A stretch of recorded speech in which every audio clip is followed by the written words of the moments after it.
Shalom, saya percaya Anda semua diberkati Tuhan. Ini waktunya buat setiap kita menyadari bahwa keberadaan hidup kita sangat rapuh. Dan itu sebabnya kita mesti mengerti bahwa hidup ini kita perlu Tuhan. Amin. Nah saudara, hari ini saya mau ajak saudara untuk berpikir sejenak. Kalau Anda punya alat untuk recorder ataupun untuk mendengar musik, itu ada beberapa tombol. Ada tombol play, ada tombol move forward, fast forward, ada tombol backward, betul kan ya? Nah, ada tombol stop. Tapi ada satu tombol, apa? Mau tahu?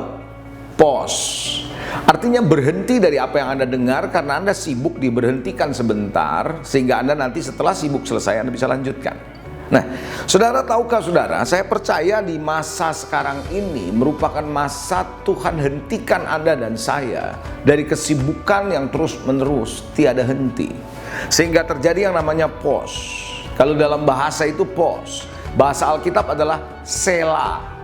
Nah, saudara, kadang-kadang kita tidak menyadari bahwa saking sibuknya kita lupa bahwa kita perlu istirahat. Mesin saja tidak bisa bekerja terus 24 jam.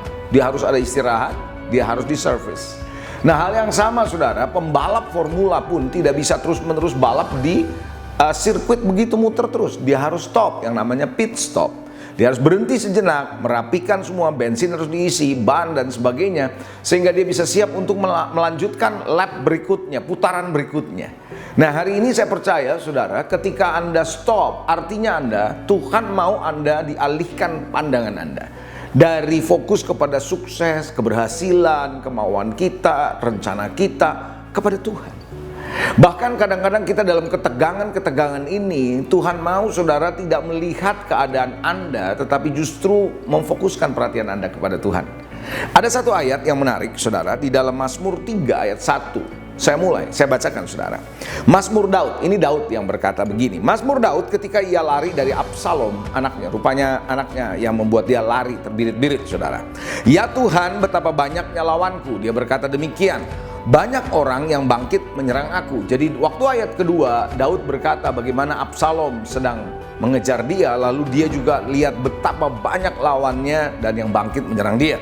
Ayat 3 berkata banyak orang yang berkata tentang aku, baginya tidak ada pertolongan dari Allah. Jadi bukan cuma musuh menyerang, bukan cuma anak memberontak, tapi ada juga saudara orang-orang ngomongin dia yang gak enak. Dia bilang gak ada pertolongan dari Tuhan buat Daud. Bayangkan saudara, dia mendengar ocehan-ocehan orang yang menyakitkan dan bisa bikin dia menjadi marah. Tapi yang menarik saudara, di akhir ayat ketiga itu ada kata Selah, 4 huruf Selah. Nah saudara, yang menarik adalah ketika Selah atau pause itu terjadi, mungkin Daud berhenti sejenak, lalu kemudian dia mulai berpikir dan akhirnya fokusnya mulai beralih dari anaknya yang memberontak, dari musuh, dari perkataan orang. Kita lihat ayat yang keempat. Di ayat keempat dia berkata, tetapi Engkau Tuhan adalah perisai yang melindungi aku. Engkaulah kemuliaanku dan yang mengangkat kepalaku. Dengan nyaring aku berseru kepada Tuhan dan ia menjawab aku dari gunungnya yang kudus. Saudara, di dalam ayat 4 setelah dia Selah, setelah dia pause, pandangannya berubah dari kepada anaknya, daripada musuhnya, daripada orang-orang yang ngomongin ke dia, ke Tuhan. Saudara, hari ini Tuhan mau saudara dan saya untuk mundur sejenak, berhenti sejenak, untuk menyelaraskan diri kepada Tuhan. Kadang-kadang kita punya ambisi, keinginan yang gak bisa dihentikan. Ini adalah waktunya untuk Anda berpikir sejenak, renungkan sejenak apa yang Tuhan mau dalam hidup Anda dan saya. Kita semua saudara tidak perlu saudara terus-menerus mencapai apa yang kita mau. Kadang-kadang lewat Selah terjadi shifting. Lewat Selah kita punya pandangan, kita punya fokus, difokuskan ulang kepada Tuhan. Sehingga kita lebih fokus kepada Dia dan kerajaannya lebih daripada kita dan kemauan kita. Saudara yang dikasihi, saya percaya saudara, saya orang yang suka berenang. Nah, kalau orang berenang nggak ada saudara berenang 1 jam di kolam renang terus tanpa ambil napas. Kenapa dia perlu ambil napas? Selah. Untuk melanjutkan, kenapa Yesus mundur ketika ada keramaian? Padahal saudara, kalau mau dibilang, dia datang ke dunia untuk menolong orang, menyelamatkan orang. Tapi kenapa dia berhenti sejenak? Dia tidak mau mengikuti apa yang yang masyarakat mau atau orang di sekitarnya mau, tapi dia mengundurkan diri. Kenapa? Dia mundur untuk mendapat kekuatan baru dari Bapa. Dan dia mendengar suara Bapaknya. Dia tahu instruksi Bapaknya. Dia tahu apa yang dia mesti lakukan. Hari ini saudara, justru di waktu-waktu ini Anda mundur sejenak, diam sejenak, pikirkan baik-baik. Jangan-jangan ada beberapa hal perbuatan kita yang perlu dikoreksi. Jangan-jangan ada kemauan kita, ambisi kita yang mesti dihentikan dan mesti dialihkan kepada yang lain. Jangan-jangan saudara, hari-hari ini kita belajar menjalani kehidupan yang orang lain hidupi, kita ingin seperti dia. Dan Tuhan mau balikan kepada saudara dan saya kepada posisi yang benar, gambar diri yang benar, rencana Tuhan yang benar dalam hidup saudara. Pos adalah waktu yang indah. Sehingga ketika Anda sudah selesai lewatin pandemi ini, wabah ini, kita kembali, kita mulai mengerjakannya dengan lebih baik.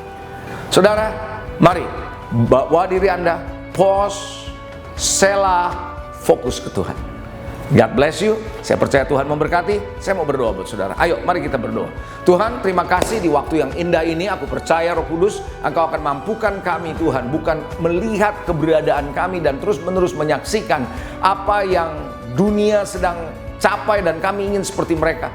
Tapi ajari kami Tuhan, umat-Mu hari ini Tuhan, untuk belajar Tuhan, mengandalkan Tuhan, terfokus hanya kepadamu, mengalihkan kembali perhatian kami dari apa yang kami mau, dari apa yang menjadi rencana kami, dari apa yang kami fokuskan kepada Tuhan, dari ketakutan kami, dari kekhawatiran kami, dari kekecewaan kami, dan seterusnya yang kami rasakan. Kami boleh kembali kepada Tuhan. Ada kekuatan, ada kemenangan, ada damai sejahtera Tuhan. Berkati umat-Mu Tuhan, aku berdoa di masa darurat ini, biarlah Tuhan umat-Mu yang ada di rumah, mereka diberkati, dia dikuatkan, dan mereka mendapat suara-Mu, mendengar suara-Mu, dan mereka mulai membangun hidupnya dengan benar. Terima kasih Tuhan, dalam nama Yesus kami berdoa.